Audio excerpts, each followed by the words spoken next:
أوعدِك النهارده هنعمل مع بعض بسكوت مالح يجنن، خطير من حلاوته وطعامته وجماله في إن أنتِ بتاكليه كده واللي في البيت كله هيعشقوه، هاخلّيكِ كل ما يخلص تعملي نفس الكميات تاني وهتجددي بكميات أكبر. بُصّي الجمال والحلاوة، هنعمل بسكوت بالجبنة الرومي بقى لعشاق الجبنة الرومي كله يجمع هنا، اللي ما بياكلش حتى الجبنة الرومي هيحبها في البسكوت بتاعنا النهارده، خطير يا جماعة. شايفين البسكوتة وهتقعد معاكِ برّه في علبة كتير، اللهم صل وسلم عليك يا حبيبي يا رسول الله، ونسمي الله ونقول اللهم بارك. أول حاجة هانزل بكوباية من الزبدة زي ما أنتِ شايفة كده، يعني 250 جرام، وهانزل ب3 بيضات، ولو لقيتِ العجينة محتاجة لسه إن هي سوايل، إحنا مش هنحط أي سوايل فيها، هنزود بيض، تمام، يعني ممكن تاخد من 3 ل4 بيضات. معايا بقى ربع معلقة صغيرة من الكمون، ربع معلقة صغيرة بصل باودر، توم باودر، وكمان هنحط ربع معلقة صغيرة من الملح، ونص معلقة صغيرة من البيكنج باودر، على نص كيلو من الدقيق بما يعادل 3 كوبايات ونص من الدقيق، تمام. طبعا الدقيق نخلاه، هقلب فيه المكونات الجافة وابدا احطها على الزبدة والبيض بعد ما قلبتهم كده مع بعض بالمضرب اليدوي، ونبدا ان احنا نعجن العجينة بتاعتنا. العجينة بتاعتنا مش هنحط فيها اي سوائل،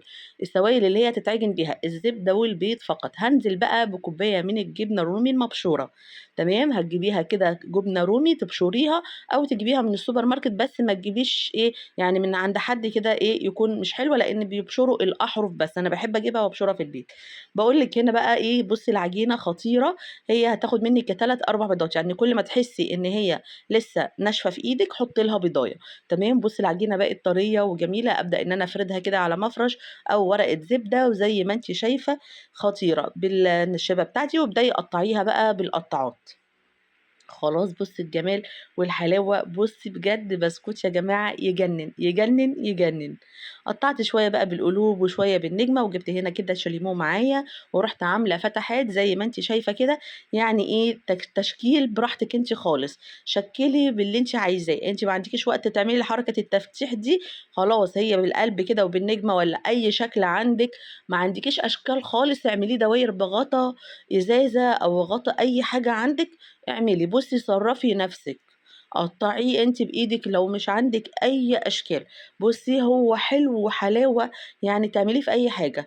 هنعمل بقى شويه، طبعا انا بجيب عندي الاشكال كده مخليها للمطبخ، اللي هي بتاعت الصلصال دي، كنت بضحك على الولاد وهم صغيرين شويه واخد شويه واخليهم في المطبخ.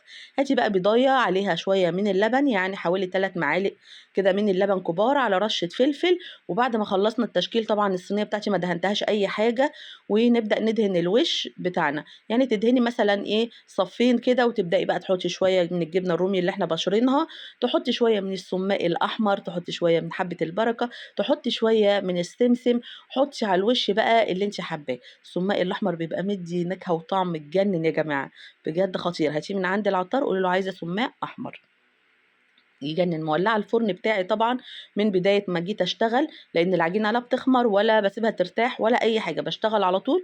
ودخلتها الفرن على الرف الوسطاني على درجه حراره 180، اما تتحمر كده تطلعيها، بص الظهر مستوي ازاي زي الوش، خطير بقى بجد. اتمنى الفيديو النهارده عجبكم، اسيبكم مع الجمال ده واقول لكم سلام.